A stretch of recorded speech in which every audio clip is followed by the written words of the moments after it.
As a teenager, Chase developed a growing obsession with his health, believing that his heart would stop beating or that someone had stolen his pulmonary artery.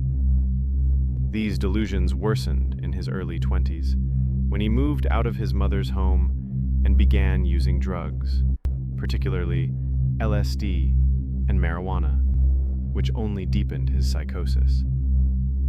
He became convinced that his blood was turning to powder and that he needed to ingest blood to survive. Full story on our channel. Subscribe to Black Tapes.